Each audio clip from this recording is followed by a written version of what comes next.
លោកដៃកងថ្ងាស់ស្រណោះណាស់ម្ចាស់ស្នេហ៍កាលអូនរៀននៅស្រុកស្រែខែដកស្ទូងភ្លៀងធ្លាំងជោគជាំកងកញ្ចាស់មួយជួយឲ្យបងបានដប់មុំចៃដន្យថ្ងៃមួយភ្លៀងធំដួលរលំអូនអោបកបងអនុស្សាវរីយ៍បានញោមញីដួងចិត្តមិនគួរឃ្លាតកាយណាយចិត្តជុំជីវិតគួចផ្ដាច់បេះដូងរូបអូនមានភ័ព្វបានផ្លាំងទៅរៀនទីក្រុង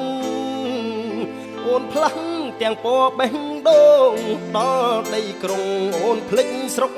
ស្រែបើកសៀវភៅអានភ័ក្រកលយានដានជាប់សៀវភៅបេះដូងបងខំស្រេចហើតែពីលពៅ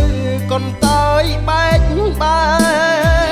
សល់តែស្រមោលរួលភ្លើងទុកប្រានបងគ្មានលហែខំបដូរសៀវភៅថ្មីដែរតែក្តីឈឺចាប់ទ្វេដងបងជ្រៀកបេះដូងវិញជាប់ធ្វើអំបងចង់ដៃស្រីដោយចិត្តស្មោះ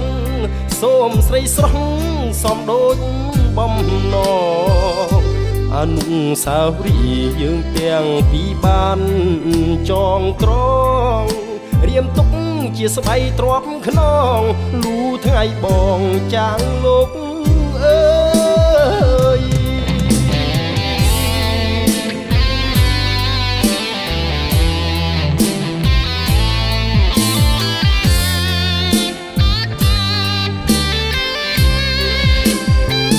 បើសៀវភៅអានភ័ក្រកលយានតាមជាប់សៀវភៅបេះដូងបងខំស្រេចហើយតែពីលពៅកនតើយបែកបាយសល់តែស្រោបមករួលភ្លើងទុកប្រានបងគ្មានហែខំបដូរសៀវភៅថ្មីដែរតែក្តីឈឺចាប់ទ្វេដង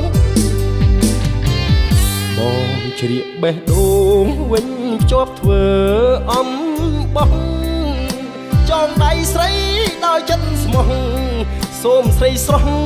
សំដូចបំណងអនុស្សាវរីយ៍យើងទាំងពីរបានចងក្រងរៀមទុកជាស្បៃទ្រាំខ្នងលូថ្ងៃបងចាំងលោកអើយអនុស្សាវរីយ៍យើងទាំងពីរបានចងក្រងរៀមទុកជាស្បៃទ្រាំខ្នងលូថ្ងៃបងចាលោកអើ